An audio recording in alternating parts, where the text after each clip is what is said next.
After a stunning run of 17 games unbeaten, including 13 wins and 12 clean sheets, just one more win is needed. This is the Blue Monday podcast.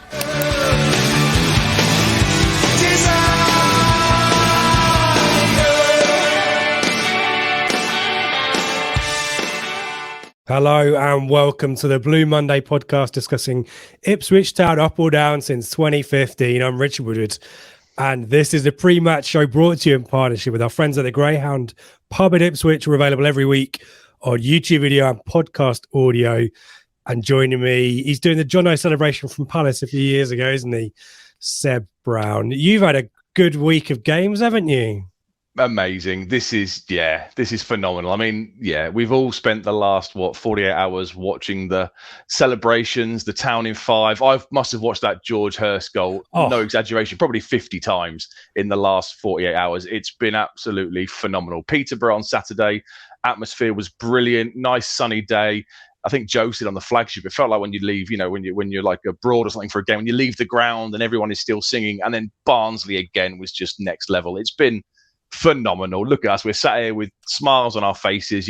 This is our reward for Rochdale nil, Ipswich nil in April 2021 and all the rest of it. This is brilliant. This is absolutely fantastic. It's been a fantastic week and full confidence they're going to get the job done on Saturday, and it's an absolute party time. So brilliant week. What a team. Brilliant club. Love it more than ever. Phenomenal. Yeah. There you go. Well, we'll end it there, shall we? Thanks everyone for watching. Thanks for watching. We need to say massive thanks to everyone who's subscribed, who's liked videos, who's watched, who's got involved in the live chat. Whilst you were enjoying the pandemonium of Oakwell, Seb, Dave Diamond and I were going live, and unprecedented numbers. So thank you, everyone. If this is your first kind of pre-match show outside the normal, we sometimes do pre-record, sometimes do live. So if this is the first time with us, what we try to do is give you the insights on the opposition so you can look like an expert in front of your mates down the pub, basically, and drop in an XG stat or a player name here and there and look like an absolute then a know-it-all football hipster. So that's our job here. We'll also go through the fixtures for the weekend and do some predictions as well. Some of us are better than that. Some of us are better than that than others. And we've also got a few bits and pieces of news as well. So should we start with that? Let's I want to come back to you on the Barnsley and Peterborough atmosphere, because I missed out on Barnsley. I still need to catch up on the sleep, so that might come across in the recording.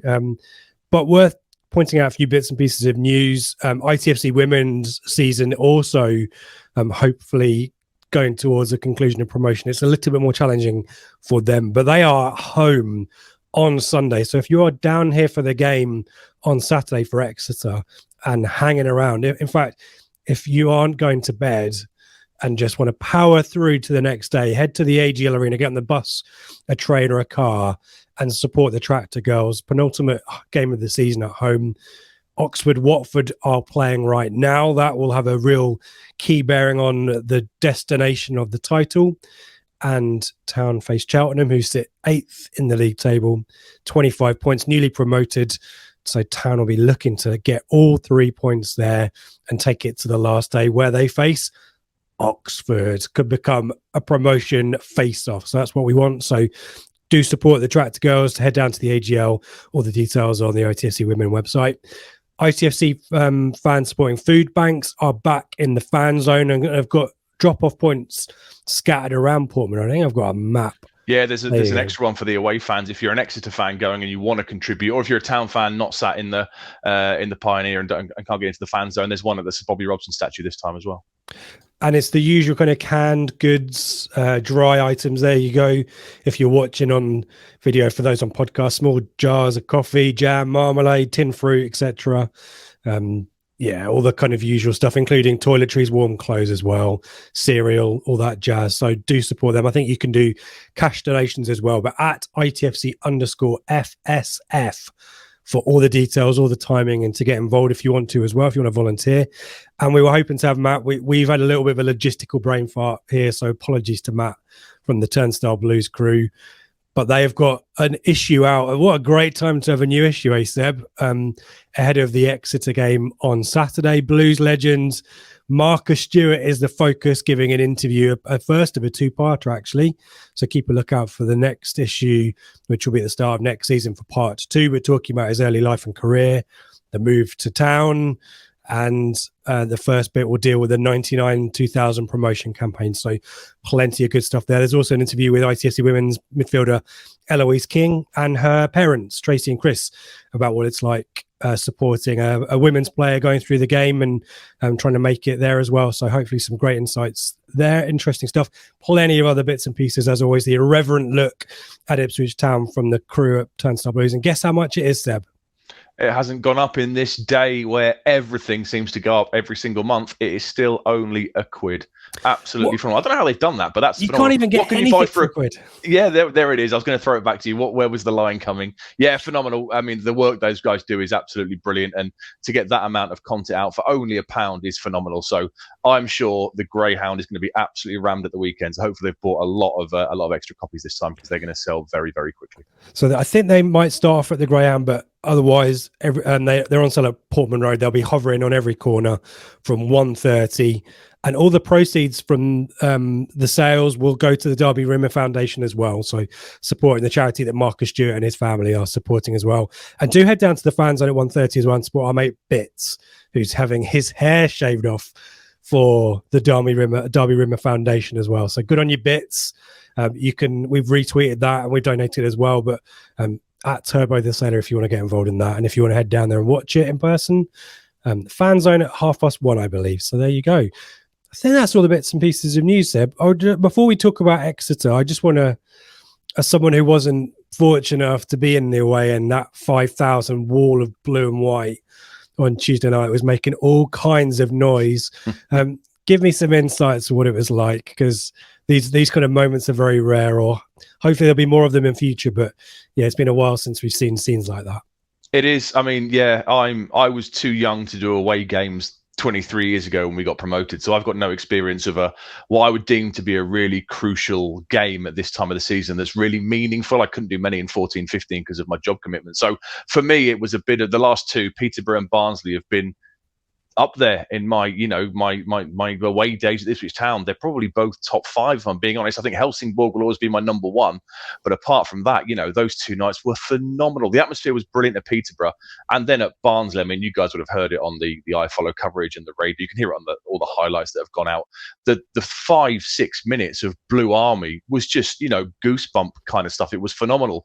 Delayed reaction to the first goal because we couldn't tell it had gone in. There's a good 2 seconds where the players are running off, and then we go crazy. And that Hurst moment, that's ingrained in me now. That was brilliant. Limbs everywhere, scenes. It was a brilliant goal to celebrate, and we just went absolutely crazy. And then Chaplin puts the icing on the cake, and then at full time, it's non-stop, it's relentless. And as we spill out into the streets around Oakwell afterwards, we're still singing. The Barnsley fans, fair play, were absolutely superb. Classy, aren't they? Very classy, yeah. Do you remember them at Wembley in 2000? I don't know. I've read quite a few things about them on TWTD and Twitter in the last couple of days, saying how gracious they were in 2000 at Wembley. I've got no recollection of that, but I seem to remember a fair few of them stayed behind afterwards, I think, when we were kind of lifting the trophy and stuff. So fair play to them. Wish them the best of luck in the playoffs. But yeah, a phenomenal night. And yeah, it's hard to explain unless you were there how goosebump kind of spine tingling moments it was, because it was next level stuff. It was phenomenal, and it shows what Game Changer have done to this club. That level of connection now between the players and the squad and the management and the fans is phenomenal. We had times, like on Tuesday night, we were a bit under the cosh. Barnsley, I thought, started really well, and we were second best at quite a lot of balls. And it was that injury and that Blue Army for, it felt like 6-7 minutes. It might have only been 2 or 3, I don't know, but it felt like it went on and on and on. And I think it just raised the players, and we all know what happened after that. It was brilliant. And if Saturday goes to plan, it could certainly be incredibly memorable for all of us. Yeah, I hope for similar atmosphere on Saturday, and there's all the reason for it. But the design, people know that I've got to be in my bonnet about the design of the North Stand, but that single tier stand with a big old roof on top of it just you're right. It holds. Yeah, you're right. It holds the sound so much better than the North Stand does. And yeah, with hindsight, that's what they probably should have done. My first away game in my whole Ipswich Town life, Seb, was Charlton away 99-2000, the 3-1 win. That was, and The that's night after Man City celebrated on the pitch and yeah, thought they'd done it, and and we Magilton kept banged it in a alive. free kick, and the last day. So that's in terms of my going to town games. That in terms of a comparison, that's probably as close as I can get. And that game, that we still were. It wasn't in our hands. It wasn't like that win made it ours, which kind of Barnsley is basically, it's all but there, isn't it? So, and I was going to say Wembley. I remember coaches being applauded and fans applauding each other at full time at Wembley and stuff like that. Really nice. And we've got to talk about stuff next week. We've got Fleetwood as well. I was going to talk about the teams in the playoffs, and hopefully, obviously it won't. We are hoping it won't be us, and it doesn't look like it will be. So it'll be interesting to get your thoughts on. We'll come back to that one. Who you might want to see go up. But Barnsley, let's do that next week when it's all settled down a bit, shall we? Yeah, let's when we got some facts in front of us as well. Yeah. Let's bring it full square. Well, let's bring it up to date then. I don't know where I'm going there. That's the tide that's kicking in, folks. I need some coffee. Exeter, Seb. Not a happy home or away life at the moment for them, is it? No, yeah. I mean, it's for what they've done this season, they must be happy. But the last great season overall, great season overall. Managerial upheaval, which can obviously affect a smaller club coming into the league. But they've done really well compared to some clubs that have come up recently. I really like them as a club. They're currently sat 14th in the league on 53 points. Played 44, won 14, drawn 11, lost 19, scored 61 goals, conceded 60, so a goal difference of +1. But they've just had this horrible recent run. They've lost their last 5 on the bounce. The one before that was a draw, but it's coincided with a horrible injury crisis. I mean, they were missing 7 players for the Sheffield Wednesday game last week, and as you can imagine, this isn't a big squad. This isn't an us or a Wednesday where you can kind of cover for that. You simply, if you lose 7 players, most of them are first choice, you simply can't cope with it in this level. And the run of defeats it's a horrible run. It's Bolton, Peterborough, Plymouth, Derby, and Sheffield Wednesday. So it's kind of it's a horrible perfect storm for them of the best teams in the league coincided with half their first 11 missing, and that's why they kind of have tailed off in the last few weeks or so. Imagine if you were not safe and those were the games that you were ending the season with. Do you remember us in 2002 when we finished the season with, was it Arsenal, Man United and Liverpool? Yeah. It's like that, isn't it? It's horrible. Very similar. Yeah, 22nd in the overall form table right now after those defeats. And the away form, Seb, not amazing either, is it really? Not amazing. Solid, 20, but... Yeah, so decent. 20, yeah, solid. 21 points from 22 games, played 22 on the road, won 5, lost 6, drawn 11, scored 28 goals away from Exeter and conceded 35, so a goal difference of -7. The last 6 away has had 2 draws, which was Wycombe and Fleetwood, and then 4 defeats, which was Port Vale, Cheltenham, and then the bigger boys, Peterborough and Sheffield Wednesday. So yeah, they don't come into it on a great run of form, but overall, it's a really solid, decent season back at this level for them, just to consolidate, especially when you take into account the managerial upheaval and the squad issues they've had. And a team that Ben Bloom likes, a team that you like in terms of what they're trying to do off the field. Yeah, they got some good things. And they said Ben was kind enough to share some insights in the build up to this one. So obviously they're part fan owned, which is pretty rare these days. When we hear horror stories, we all lived through Bury a few years ago. You tend to hear horror stories of clubs lower down the pyramid with real ownership issues, but they're part fan owned, which is brilliant. They've recently moved to a new training facility in February that's all modern with new pitches, so that's great. They're investing in infrastructure and stuff to help them on the pitch. And I didn't realise some of the names that have come from them with their kind of recruitment, development, and player sales. Ollie Watkins, obviously here at Aston Villa now, he came through at Exeter. Matt Grimes at Swansea, Ethan Ampadu, a perennial loanee at Chelsea, Joel Randall at Peterborough, Jordan Story at Preston, David Wheeler at Wycombe. They've made nearly 10 million quid in the last few years from kind of developing players and selling them on, and then presumably having add-ons involved in the sell-ons as well. So a really, I think, well-run club who are doing the right things, developing players, selling them, and then reinvesting that money in things like infrastructure, training pitches to try and aid them. I think they should be applauded. Yeah, and it's not as if. So we'll talk about the last season and how they ended up back here in League One, but we know about Exeter. We've had some issues in the Pizza Cup, haven't we, and League Cup previously as well. So it's not as if this success has been a flash in the pan. It has the feeling of a slow build, even dare I say it, the kind of 3-year Sheepshanks plan in the 90s kind of feel about it. So no surprise that they're up at this level now, having knocked on the door for quite a while as well. And you look at the teams that finished above them going straight back down, aren't they, Seb? And Exeter, it's another season up at the League One level, isn't it? Yeah, they've got it right, haven't they? So obviously Forest Green won the title last year in League Two. They finished on equal on points, didn't they? Exeter and Forest Green, but I think there was a goal difference of about 7 or 8 or something, which meant that Exeter kind of finished second. And Forest Green have had an awful season aside from that complete random result against Wednesday. It's a result. It's a yeah. Thanks by the way. It's a season they'd probably happily write off and never mention again. So traditionally, when clubs come up to this level, they can struggle a little bit. But Exeter, I mean, before Christmas, they were doing really well. I remember going there in November time when we beat them down there, and it was, I think they were 8th, 9th, 10th, maybe, kind of in touch slightly with the playoffs. Yes, okay, they've tailed off recently, but they gave it a really, really good go. And yeah, I think they've done really well. I think they'll be okay again next season. I would trust them to make solid, recruitment and investment decisions. And worth noting, there was a moment on Saturday when you were at Peterborough and I was elsewhere in Felixstowe, that they had the lead against Sheffield Wednesday, didn't they? Yeah, put a bit of hope in our hearts. They went 1-0 up, but they couldn't hold it on Wednesday. They came back to win 2-1. All the plaudits, and Gary Caldwell, the manager, afterwards is saying how well they played. They went 1-0 up on 47 minutes, just after half time through Josh Key. We'll come on to him. They've got a lot of injury issues, like we said a minute ago. So he's a player playing out of position, but doing okay. And the plaudits were that they did all right. 49% possession, 7 shots, 3 on target, which a lot of sides at Hillsborough probably wouldn't have those kind of numbers. Created 3 big chances.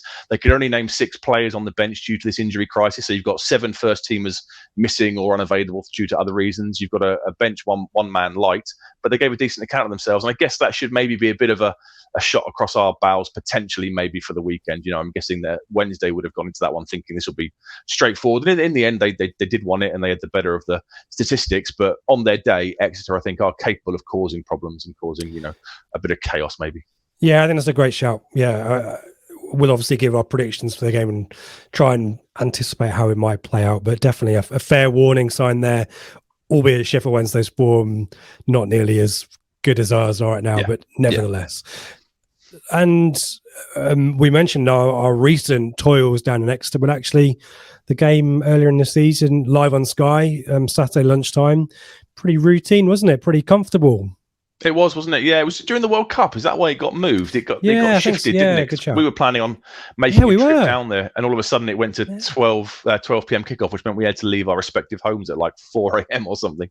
But yeah, I think it was on Sky. So another one example, we ticked off the Sky curse, and 2-0 win, pretty straightforward. I remember Ladapo scoring after a brilliant kind of knockdown by Marcus Harness. That was quite early on, I think 10, 11 minutes into the game. Harness gets a second on 68 from a corner. One of Leif Davis's many, many assists from corners this season. I think we got a bit lucky. Was it Archie Collins? I think had a penalty shout turned down. Davis, I think it was a pretty blatant penalty. I think that we started to use. I think it was. I think that was an example. No, I think it was. I think that's an example of some of the luck maybe evening out a little bit. But in the end, it was comfortable and straightforward. And yeah, another box ticked with the Sky curse broken earlier in the season. I remember Ladapo being good in that game. I thought he held the ball up really well. He was running the channels, and I remember him kind of causing them a lot of problems. And Humphreys as well. Cameron Humphreys had a good game. He scored a worldie, didn't he? I think he did, didn't he? Yeah, keeper tipped it over, didn't he? Yeah, in front of the town fans. Yeah. Yeah. So routine victory there, and that come after the managerial change, hadn't it? I think that Caldwell had been in place a few matches. Matt Taylor, the previous incumbent there. Talk to us about the managerial situation, Seb. So obviously, Paul Warne left Rotherham to go to Derby and took the entire backroom staff with him. And who did they approach to turn them down? The Cambridge guy, wasn't it? Mark Bonner. Yeah, he turned them down, and they went to Exeter. And I guess, similar kind of mould. A young up and coming manager who's done well. They took Matty Taylor up there to Rotherham, and Gary Caldwell is appointed. So it's in October, just before, like you said, before we played them. He's managed 31 games since, won 9, drawn 8, lost 14. That's heavily skewed with these last, 4 or 5 weeks worth of results. 1.13 points per game, 29% win percentage. So not amazing, but heavily skewed by recent events. Previous managerial spells at Wigan, Chesterfield, and Partick Thistle. I remember him playing in at Newcastle a lot when he was a player. Hibs and Celtic and Wigan as well, and 55 caps for Scotland. So to quote Mick McCarthy, he's no mug. He's been around and done it. He's like a gnarly kind of centre half, isn't he? A gnarly kind of grizzly centre half. I always used to sign him on Football Manager, I think, if I remember rightly, when I was scrabbling around trying to find a central defender for Town. So yeah, he's gone there and he's doing okay. not great in terms of results recently, but overall, I think he'll be fairly happy with how it's gone with his first kind of season in charge without a full summer transfer window and without a full pre-season. Yeah, I think he ticks the box of being a possession heavy. I think that's his intention is to have possession, and probably quite harshly sacked at Wigan. A number of managers have been harshly sacked by Wigan, trying to get them to play the right way, if I recall correctly as well. So that appears to be the model there. Maybe a bit of a surprise appointment at the time. He wasn't a name on the tip of anyone's tongues, but as you say, he's gone in there and essentially it's job done, isn't it, for this season? You can ignore, as you said, the recent run of games because it's largely irrelevant if the mission statement is stay up. So job done. It'd be interesting to see how, if he evolves the team, having had the whole summer as well. That'll be interesting to see whether they build on that or not. But pretty consistent, Seb, in terms of formation, right?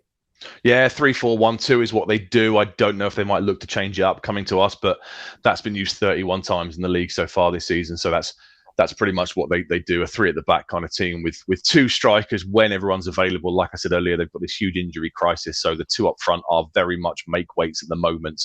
But if you think, if all their players were fit, I mean, the likes of Stansfield, who's not going to play, Sam Dombe, who's not going to play, they've got a decent kind of front pairing there. And they've got goal scorers in the team, which we spoke a few weeks ago, didn't we, about Cheltenham with Alfie May, and said, if you've got a goal scorer in the bottom third of the league or bottom half of the league, you'll be okay, because down there so many teams just have players who've got 4 or 5 goals for a season. If you've got players in there that can deliver plus 10 goals, then you traditionally will find yourselves on the right side of the scrap.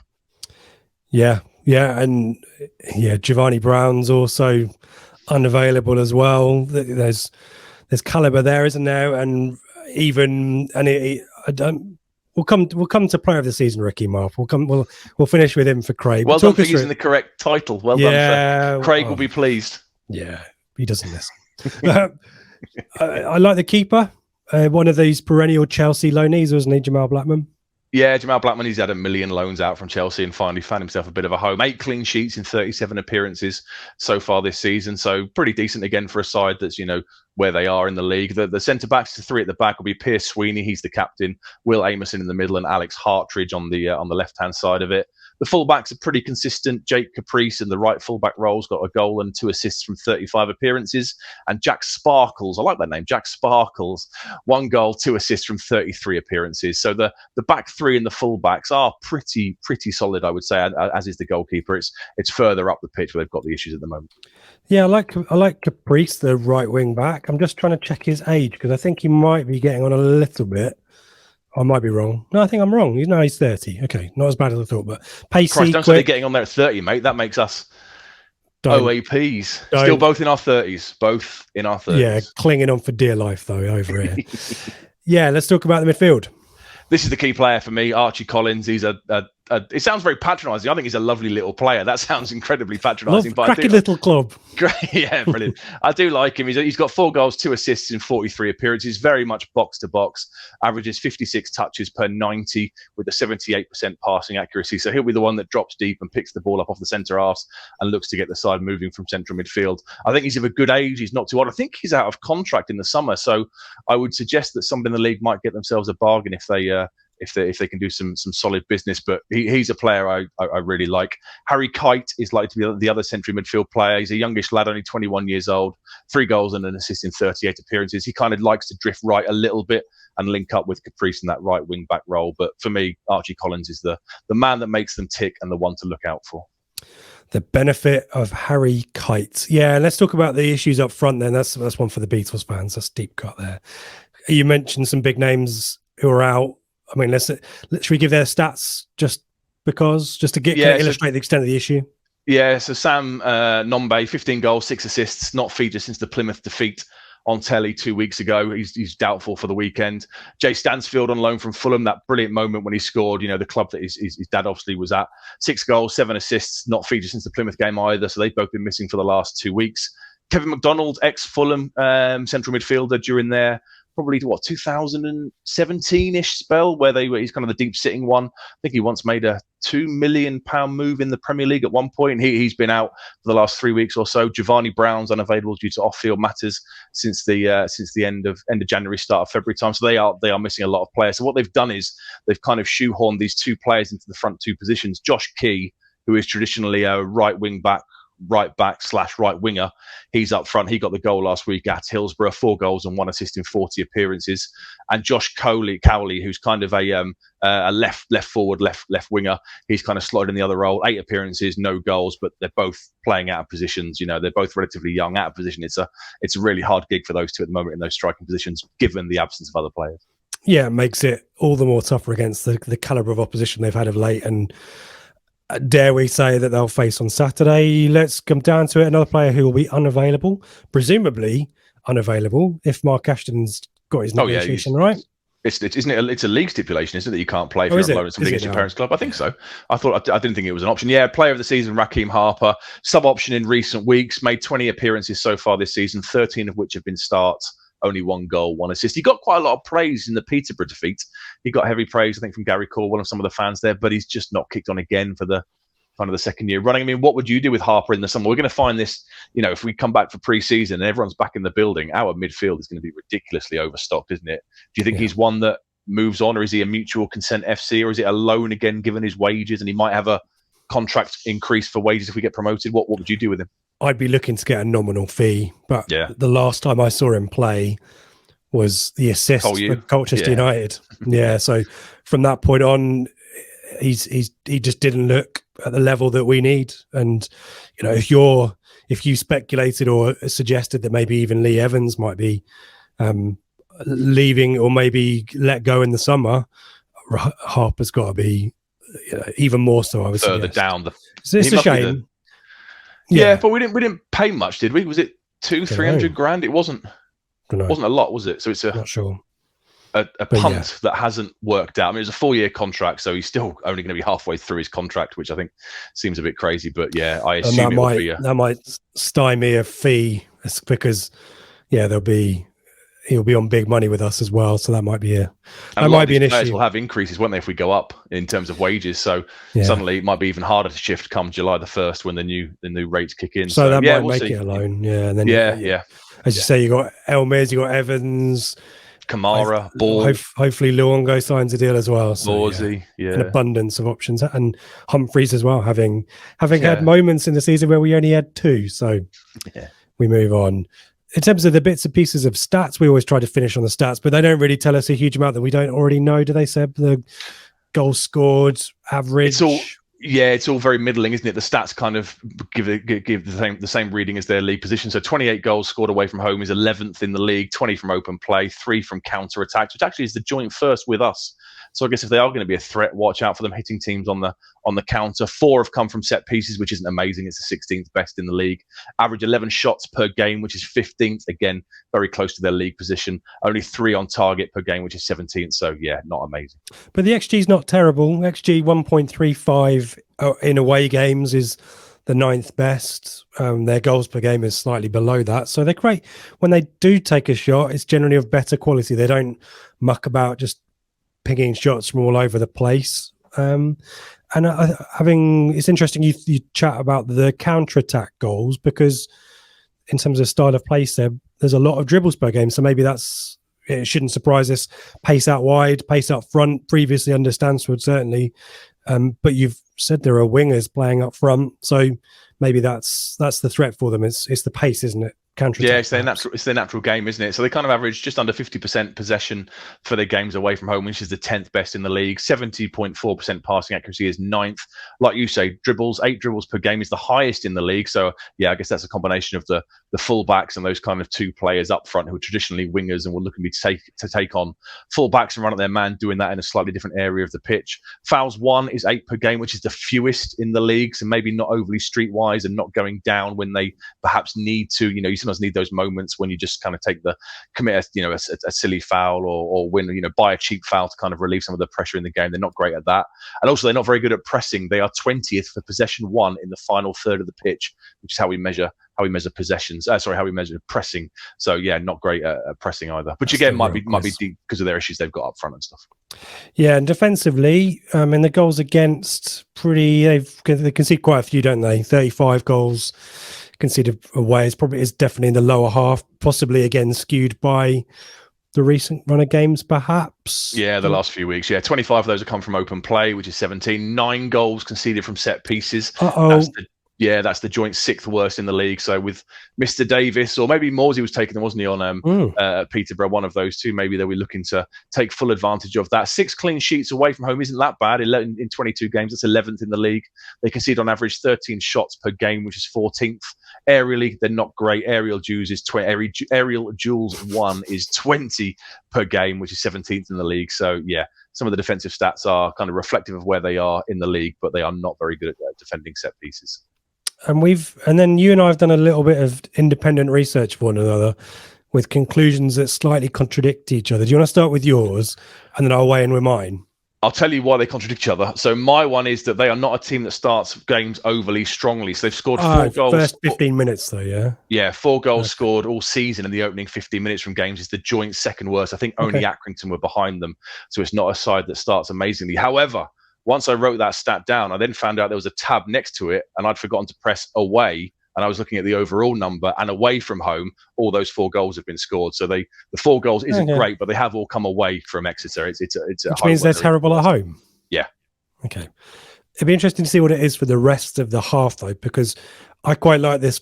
I found this first half, second half league table, don't you? And home and away split as well. So for their away games, they're 10th in the half-time league away from home, which is pretty good, but they dropped down to 16th in the second half. So maybe they start okay, but tail off maybe in the second half, perhaps. And presumably stuff like squad size, fitness must play a part in that. Out of interest, I presume, are we top of both on that thing? Oh, now you're asking me. First half and the second half, surely, because now we're just amazing. I'll pad while you quickly. Well, you're going to tell us who the referee is, because referees are now suddenly massively important for us in every single game. So I went and found who the referee is, so you can talk to us about the referee. Guy called Scott Oldham that I've never heard of. 2 red cards and 91 How many referees yellows. Can you name though? Mark Clattenburg, Pierre Luigi Collina. You go. Retired. And the really tall guy who sent off David Beckham in the World Cup. That's about it.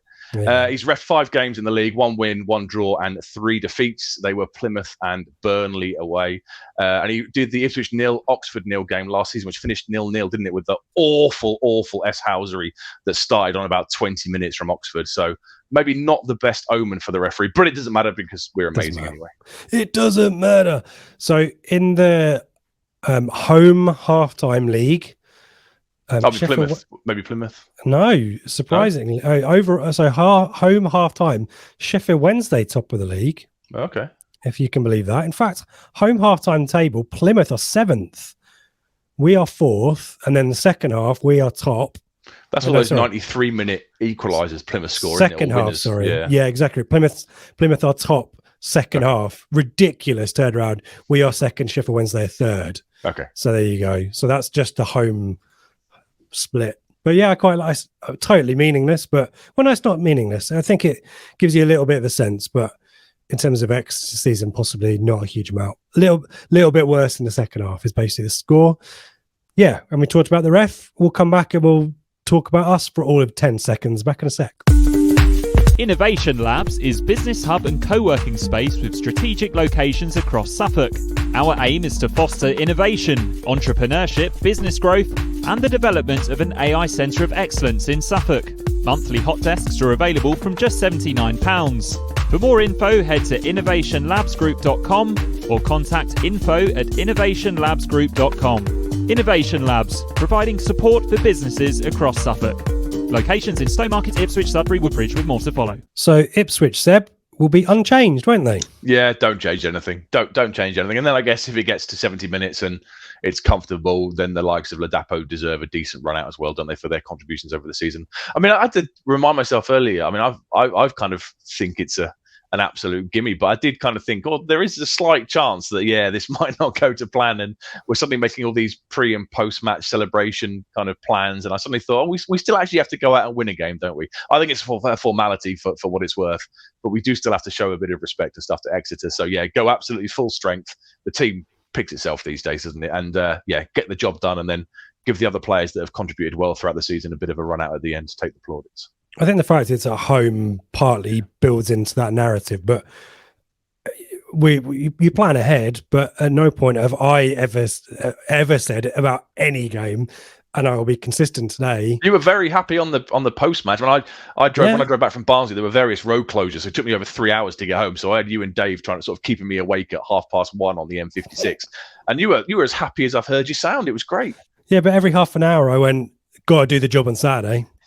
Got to do the business on Saturday, and that's the truth, and that's partly why this show exists, because we show respect to the opposition, don't we? Here, try to give you the insights and do them the courtesy of understanding them, looking into them, and finding the bits where they're strengths and finding the bits where there are weaknesses. And to be fair, away from home, they're fine, but the recent form not great. Injuries are a problem, and if you're Exeter, I think you want to get out of this run of terrible games.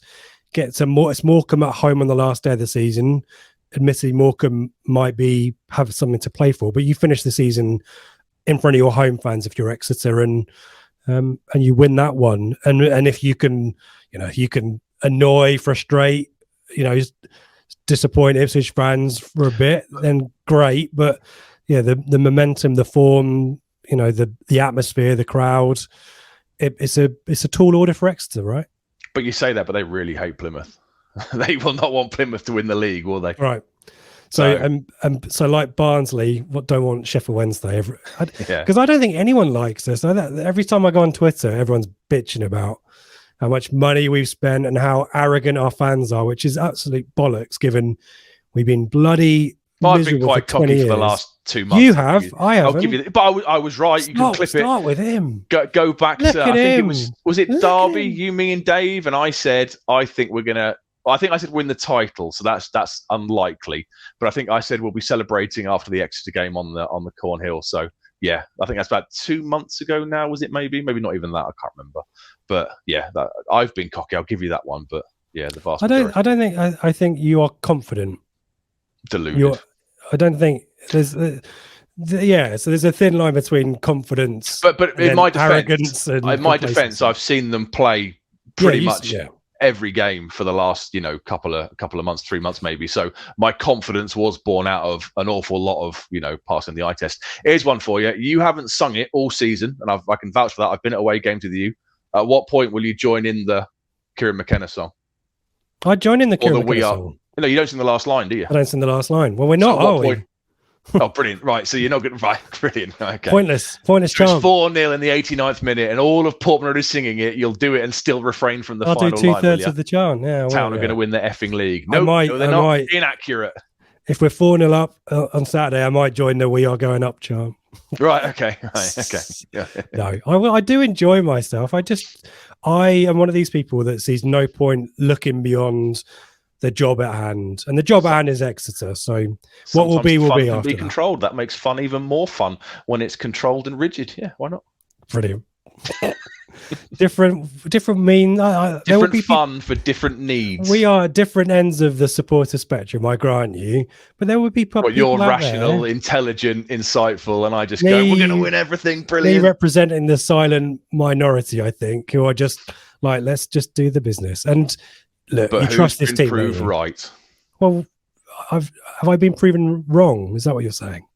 I don't know, but I said we were going to celebrate. No point have I predicted we'll lose or finish. I'm going to die on that hill. Well, I did predict us finishing third in the thing we did in the summer. That doesn't really count. So at no point have I wanted us to lose or predicted us to lose. I just don't think there's much point talking about the game after next. That's it. So once we get it done, there'll be no one more happy than me on Saturday, and you'll see me on the town hall steps doing a Danny Simon. No, you won't. But you will see me at the Greyhound, all being well, before the game and maybe afterwards as well, if there is need to go there afterwards, if you get my meaning. And the good news is the Greyhound, our Prematch show partners, are making all kinds of arrangements to make sure that there is enough lubrication for everybody. There'll be a bottle bar near the front gates dealt with the demand pre-match, and the team are really excited to host everyone. So do get down there. We'll try and get down there as well. And yeah, it should be a fun afternoon, and it might be a fun evening there as well. And as the sun starts to set, that could be fun as well. Fingers crossed. In terms of whether it's a pod business, merch store, Telegram, all can be found at bluemonday.itfc.co.uk. If you're one of the lot of people who are looking for tickets and end up being unfortunately missing out, then you can do worse than the match day chat on Telegram. It was great fun, really interesting, really exciting chat on Tuesday night for Barnsley. So can recommend that. Almost as good as the real thing. It is, but plenty of exciting stuff going down there. And I think I think Ben's posted an interview with Jamie Mackey. It's really, it's one of our exclusive Telegram members. So if you come and join up now, you'll get the next 2 weeks for free, which is probably the best time to join it following a promotion. But yeah, Ben's done a great interview with Jamie Mackey today, who's obviously ex-Plymouth. So we kind of talks about them a little bit, talks about us. And yeah, it's a really good sort of like 10-minute little clip. So for that alone, it's worth signing up for free for 2 weeks. And then Flagship show Sunday night, 8 p.m. live. Everyone who we can get, I think, will be on that one, assuming it goes the way Seb thinks it's going to go, and I secretly think it's going to go. So do join us for that. That hopefully will be another bumper show. So please do that. If you're watching on YouTube, do give us a thumbs up. Do subscribe if you haven't already. And if you're listening on podcast, we do appreciate our podcast. We do talk a lot about YouTube, but we do love and respect our podcasters as well. We're the podcasters, the listeners, etc. So leave us a review, 5 stars ideally, and we do like reading those. Everyone, we get some Partridge quotes, some Brent quotes. So if you quote those, we'll pick them out. We'll find you, but we appreciate those as well. Let's talk about predictions, the best bit of the entire show.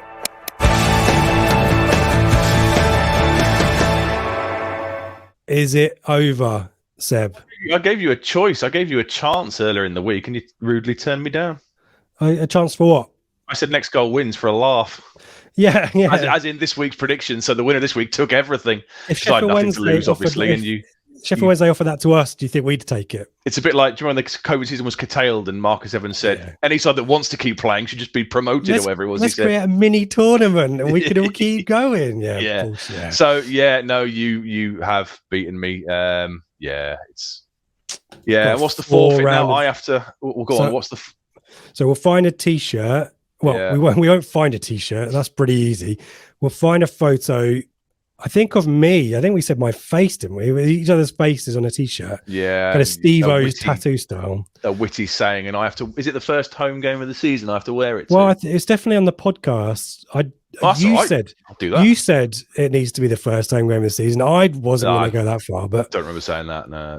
So maybe we'll auction it off or something, and for like £5, donate it to the Derby Rimmer Foundation or something. But we'll put them in the merch store. But yeah, that's I think the forfeit. But yeah, it's a 4-round advantage there, 26-point lead. So with 2 rounds to go, we've got this week and next week. So you never know, Seb. You know, you could get the points back maybe, but the rounds, it's going to need a major fall off. It all fell apart on week 1 when I was on holiday and Dave was on, and I was playing catch up straight away. And evening, Dave. Yeah, slagging you off. Yeah, let's have a look. I forgot to format everything, so apologies for that. But the one in the middle there, Seb, even I've gone for a fairly comfortable margin, but I have gone for an annoying goal. So what I predict will happen is we'll score early. It'll be kind of like we'll score goals at regular intervals, and then in the 90th minute they'll score a consolation goal to ruin our sequence of 3-0s. It'd be great to get a third 3-0. I just kind of feel like it would be quite amusing that Exeter just ruin our afternoon by taking that off us. So that's why I've gone 3-1. But you've gone 4-0, mate. We're amazing. Yep. Is that all? We are just 4. We are that good. We are so good. I mean, Peterborough, total control. Barnsley, not great for the first 15, 20 minutes. Not bad, but second to most balls. And we just took complete control. And we are exceptional. We are. Was it Stephen Schumacher said we're the best side at the? Michael Duff did, and he said we are the best side statistically at this level. And he's right. At this side, we are phenomenal. We are brilliant. So I've gone for a 4-0. I think we'll score early, like you said. I can imagine a goal in the first kind of 10 minutes, and then the party mode will really, really kick in. And hopefully they don't turn us around, because it'd be great to finish attacking the North Stand goal. It would the definitely as a North Stand. I concur with that. Neil in our Telegram group, he's gone for a 4-1. He's also predicting a muggy goal somewhere along the line as well. And there's some interesting predictions from all of us elsewhere. Again, apologies for not making these bold, but I'll talk through them. Plymouth are at home to Burton. Sheffield Wednesday are away at Shrewsbury. They're next to each other there. I don't think Burton are going to let off. I know that Burton got a good result midweek. Maybe Hadme might help us out there as well. I just think Plymouth are a bit of a machine at home. I think they might concede first, like Sheffield Wednesday did against Exeter last week, but I think they'll just come through and do the annoying thing that Plymouth do. But you're going for a 1-1. Neil's going for a 1-1. What are you saying that I'm not? For the record, I think Plymouth will beat them quite comfortably. I just did it because it doesn't really matter because I've lost. And wouldn't it be amazing if they were to drop points in the penultimate? You're manifesting. Yeah, wouldn't it be great if that were to happen? But I think in reality, what you're saying is likely, isn't it? Burton can cause chaos, but it's a big ask going to Plymouth and doing anything. So Wednesday, however, I think are we going to bring on that one? Yeah. So you've gone for Shrewsbury away. What Sheffield Wednesday's got on the weekend. You've gone for a 2-2. I've gone for a 1-1, and Neil from Telegram's gone for a 2-1 Shrewsbury win. So we are all predicting Wednesday to drop points, presumably with a kind of, oh no, we've really messed this season up kind of attitude where heads might drop. And do you think Moore might rest some players in preparation for the playoffs? Or no, I don't. I think they'll go full strength, and I think he'll want to win every game, won't he? But I just kind of he'll want to win. He'll want to win next week against Derby for the momentum and that's a really crucial one. So a lot of if you go on Owls Talk, which I'm fairly sure most of us have had a look at over the last couple of months or so, they are saying their squad it's an aging squad as we know, and they're saying a lot of their players could do with a rest. So I just thought maybe if you do that and you lose and something awful was to happen, like we were to lose and Plymouth lose, then he's going to get absolutely barren fans. Treat it like this. You've mathematically done. Yeah. I think you've got to go for it. Admittedly, though, Shrewsbury on a really shocking run of home form. 3 on the bounce and then lost, drawn and lost. So lost to Plymouth, admittedly, last time out. Drew with Portsmouth, which isn't too bad a result. But yeah, Peterborough 3-0. So my hope in that one is simply it would come from the Sheffield Wednesday side of things in terms of deflation, deflation, and just general. Oh God, I can't believe we got this so wrong. Rather than anything I'd expect Shrewsbury to do, because Shrewsbury since that Charlton 6-0 game have dropped right off a cliff, haven't they? Yeah. Well, we'll be back next week ahead of our final pre-match show, hopefully, of the season. And we'll go through all of the details there. And I think we'll do some. We usually do a lot of stats about the opposition. I think we might do it. I know we'll probably get onto this in the flagship show, and we'll do some post-season stuff as well. But I think we might give us the courtesy of analysing our stats and figuring out how many metrics we are the stat leader for, because it'll be a crazy amount. So maybe that's something to look forward to next week if stats are your thing. But otherwise, we'll be back next week to see how we got on with the predictions.